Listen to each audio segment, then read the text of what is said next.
ẹ ṣé o ẹ̀yin yẹn Ramoni Adégòkè àwọn Adégòkè kọ́ ló náà Adégòkè Adédoyin ẹ̀yin yẹn Ramoni Adégòkè Adédoyin ẹ ṣé adúpẹ́ o ẹ̀yin tí Odùduwà yunifásitì ẹ ṣé o ẹ̀yin tí Hilton hotel arọ́wọ́ yín o ẹ̀yin tí yọ sí yunifásitì rẹ̀ tó wà ní Ghana ẹ̀yin tí tó wà káàkiri àgbáyé aláàrọ́wọ́ yín sẹ́ẹ̀ arọ́wọ́ yín ẹ ṣé gan ni o ẹ̀yin ọmọ Nàìjíríà tẹ́ wà jákèjádò àgbáyé mo kí yín o ẹ̀yin ọmọ bíbí ìlú ìpínlẹ̀ Ọ̀yọ́ mo kí yín ẹ jẹ́ kí n máa fàsìkò dúpẹ́ lọ́wọ́ sẹ́nitọ́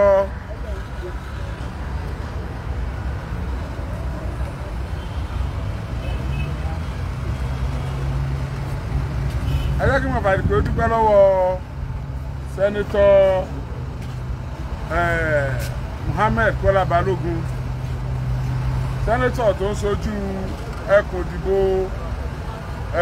Ìdó àti Ìbàràpá ní ìpínlẹ̀ Ọ̀yọ́ mo ti rí ọwọ́ yín mo ti gbọ́ àwọn nǹkan kan tẹ́ ẹ ṣe adúpẹ́ o Ọlọ́run á dúró tì yín o tí èèyàn bá nǹkan kan wà tí ò ṣe fi hàn lẹ́ni a ti rí òkú Timothy Adégòkè àti rókù ẹ̀ number 1 tí mo kọ́ fẹ́ sọ fún wa ni pé kò ṣe MBA ní Timothy Adégòkè ń ṣe ní University of Ife ní Ọbáfẹ́mi Awólọ́wọ̀ University executive MBA ló ń ṣe executive MBA ẹni tó bá mọ nǹkan tán pè ní executive MBA yóò mọ̀ wípé olú ọmọ ni Timothy Adégòkè ọmọ wọn nílùú Èrúwà Òjòkó Àgbẹ̀dúdú orí òkè ilé àkùkọ gàgàrà kíkọ lé Èrúwà àgbẹ̀ ní dájà wọn. Timothy Adégòkè ó fẹ́ dàbí àwọn Dr. Ismail Adéwùsì. Timothy Adégòkè ó fẹ́ dàbí bàbá wa Adéṣeun Ògúndóyin nílùú Èrúwà. Timothy Adégòkè ó fẹ́ di ògo ìdílé ó fúnra rẹ̀ ó discipline ara rẹ̀ ó jìnnà sí àwọn nǹkan tó lè fààyàn sẹ́yìn nínú ayé tó bá ṣe pé ọkùnrin míì ni ló ń lọ ṣerú nǹkan tí Timothy Adégòkè ń lọ ṣe níbi tó wà yẹn ni obìnrin ó wà pẹ̀lú ẹ̀ lóòótọ́ yẹn very disciplined straightforward calm ọmọlúàbí èèyàn ni Timothy Adégòkè nìkan ló wà lóòótọ́ yẹn tó dá lodge síbẹ̀ ibẹ̀ náà ló dẹ̀ máa ń sùn ní gbogbo ìgbà tó bá lọ sí Ọbáfẹ́mi Awólọ́wọ̀ University ìwádìí fi yé wa wípé Timothy Adégòkè ó ti ń sùn bẹ̀ tẹ́lẹ̀ kódà ó ní receipt hotel yẹn tẹ́lẹ̀tẹ́lẹ̀ tó ti sùn sẹ́yìn orúkọ wọn ni wọ́n máa ń pe Ramoni Adédoyin Adégòkè ṣé ẹ gbàgbé pé òun náà wà nínú àwọn tó bá Ọọ̀ni tilé Ifẹ̀ tí wọ́n jọ du ipò pò náà fẹ́ jẹ Ọọ̀ni Timothy Adégòkè ó mà ṣe o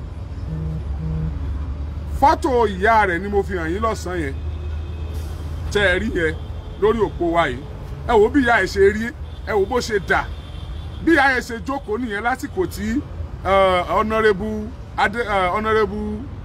Ògúndóyin tó jẹ́ speaker Ọ̀yọ́ State House of Assembly àsìkò tí wọ́n lọ kí ìyá ẹ̀ nílé ilẹ̀ rí wọn nínú ilé wọn yẹn that is the house ibi tó ti dàgbà nìyẹn tó ti struggle wọ́n ṣe kúrẹ́ nìkankan tọ́ ó struggle ọmọ kò làkọ̀ságbé ni agbẹ́kú abaniyá àti bàbá rẹ̀ orúkọ tí wọ́n máa ń pe Adégòkè Adédoyin the suspected murder torí suspected náà lásìkò báyìí torí investigation lọ lọ́wọ́ orúkọ tán máa ń pè tó ní ṣe pẹ̀lú ọ̀rọ̀ tí máa ń sọ aṣọ pé olówó sohun gbogbo tán ìyà ní ọjọ́ ọmọ tálíkà ọ̀rọ̀ tó máa ń sọ nìyẹn ó máa ń sọ pé tó bá ṣe tì ilẹ̀ ni ó gbé ìyẹn Ramoni Adédoyin Adégòkè ẹni tó ní hòtẹ́ẹ̀lì tí wọ́n pa Timothy Adégòkè sí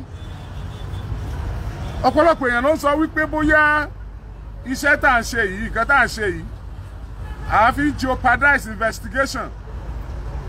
We are not jeopardizing any investigation. This can never disturb any investigation from the police side.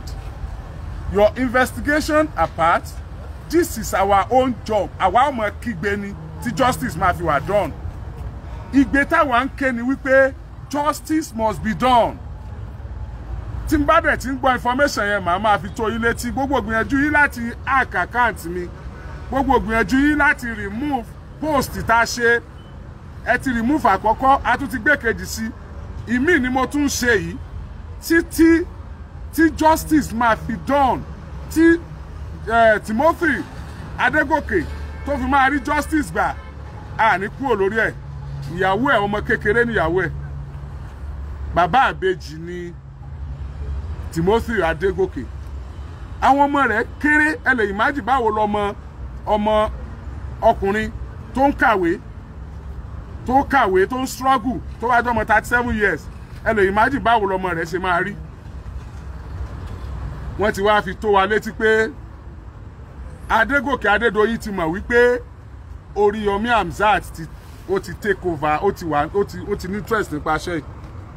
Wọ́n dẹ̀ ti gbé àwọn sójà wọn, kìí ṣe sójà gidi o, kìí ṣe Nàìjíríà sójà o, ẹ̀jẹ̀ púlẹ̀, àwọn unscrupulous elements tán máa ń lò, wọ́n ti gbé wọn kalẹ̀ pé kán máa dì pẹ̀lú àkáàtì Oríyọmí Hamzat page.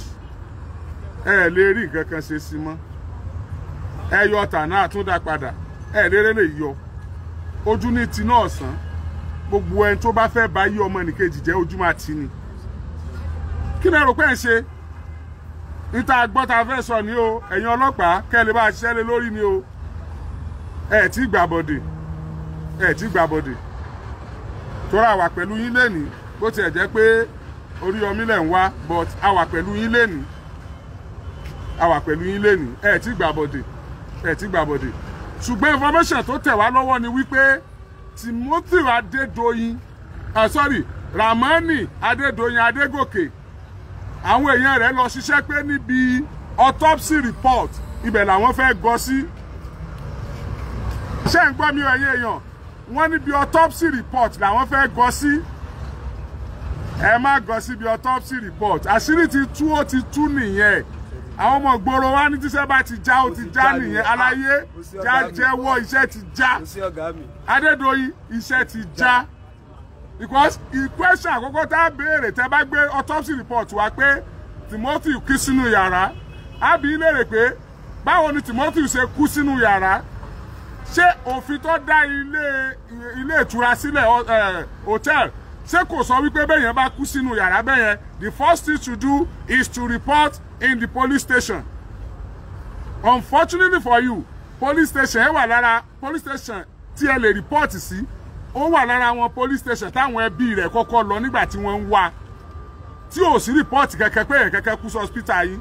Number 1 nìyẹn. Ẹ̀ sí hotel yín. Number 1 nìyẹn. Gbọ́ pé gbogbo ẹ̀ náà ló tiẹ̀ ní. Number 1 nìyẹn. Number 2, kí ló dé tẹ́ yọ orúkọ ẹ̀ kúrò nínú lọ́jà búùkù, orúkọ ibi tẹ́ mọ̀ kọ orúkọ àwọn tó bá lọ́ọ̀jì sí, kí ló dé tí wọ́n yọ orúkọ ẹ̀ kúrò ńbẹ̀? Question number 2 nìyẹn.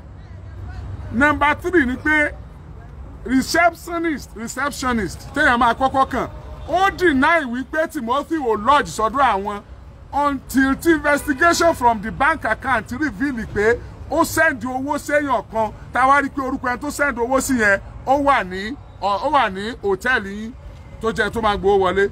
So that means tígà yẹn bá san owó with hand ni, àní rí mọ́, àní rí trace. Kí ló mú fóònù rẹ̀ ìgbà tó kú? Kí ló mú fóònù ẹ̀ tí fóònù ẹ̀ fi fly láti Ifẹ̀ dé Ràgbìjí Èdèjìgbò? Báwo ni fóònù ẹ̀ ṣe Èdèjìgbò lọ́wọ́ àfáà tó mú lọ?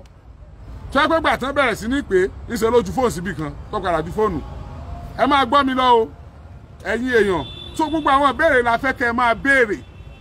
Gbogbo ẹ̀yin tí ẹ ní fojú sunkún ọmọ, gbogbo ẹ̀yin tẹ́ ẹ bá support kí Timothy Adégòkè kó rí justice gbà against àwọn apààyàn tí wọ́n ń pera wọn léèyàn láwùjọ wa.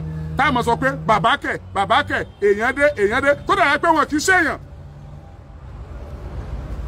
Ẹ tún gbà kan sí wọ́n deny pé òsùnbẹ̀ àwa ti rí òkú Timothy. Tí èèyàn bá jorí ahun tó bá rókù bọ̀bọ́ ẹ̀ yóò sunkún. Facebook kò lè agree pẹ̀lú wa tá a bá post ẹ̀.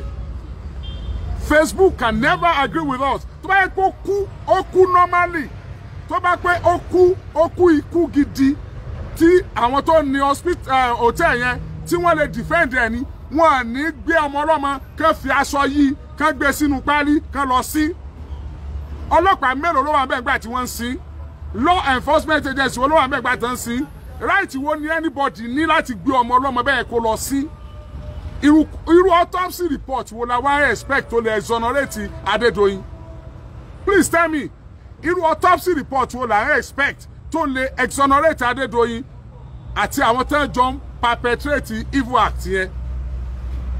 Let's keep asking ourselves. See, a lot of people ló ti kú bẹ́ẹ̀ yẹn tó jẹ́ wípé ó kú gbé nítorí pé àdákẹ́ àsọ̀rọ̀. Ẹ máa sọ fún wa pé we should be waiting for the result of the investigation from the police. Does that mean the police only the police can investigate matters? Ṣé nítorí pé àwọn ni wọ́n ní right láti arrest ni? They are the one that has the right to arrest and prosecute. That is the only edge they have over journalists. Journalists too can investigate matters. No, we are investigating as police are investigating at the same time. Come out with autopsy reports that support any owner of the hotel to just take someone that lodged in the hotel to the bush and bury him like ordinary lizards. Tó bá sa adìẹ gan ni wọ́n bẹ́rì bẹ́yẹn inú òbí àwọn tó máa ń jẹ adìẹ gífà pé kí ló tẹ̀ gbé fáwọn káwọn jẹ like ordinary lizard. What are you telling me? A woman being like you have your own children. Àwọn ọmọ tiẹ̀ wọ́n ń ṣiṣẹ́ nínú University Odùduwà University now. University tó dálẹ̀ yẹn àwọn ọmọ tiẹ̀ ń ṣiṣẹ́ ń bẹ̀ now. Ẹ̀yin tẹ́ ń bá blọ́ọ̀kì pages tẹ́ ń bá remove post ṣe lè gbàdúrà kọ́ ọmọ tí yín kú dànù bọ́ ṣe pọ̀ ọmọ ọlọ́mọ yẹn. Ẹnikẹ́ni tó bá support ẹ̀ tó bá support Adédoyin Rahman ìtò ṣẹlẹ̀ sí Timothy Adégòkè iná ṣẹlẹ̀ sọmọ onítọ̀ irú ẹkún tí àwọn tó bí Timothy Adégòkè ń sun iná ní náà máa sun. So we should fold our arms and keep looking at you kẹpa gbogbo wa tán. Is that ṣé Fúlàní nìyẹn? We are fighting against some people wípé wọ́n ń pa wá ẹ̀yin náà tún pa wá ṣé Fúlàní ni Fúlàní ló lò tẹ̀ yẹn Fúlàní ló lọ sí bẹ́ẹ̀ Fúlàní ló ba ayé ẹ̀jẹ̀ bẹ́ẹ̀. Wà á sọ pé afẹ́ Yorùbá àwọn Yorùbá náà là ń para wa ṣé onírun la Yorùbá kọ́ nífẹ̀ẹ́ can you imagine that?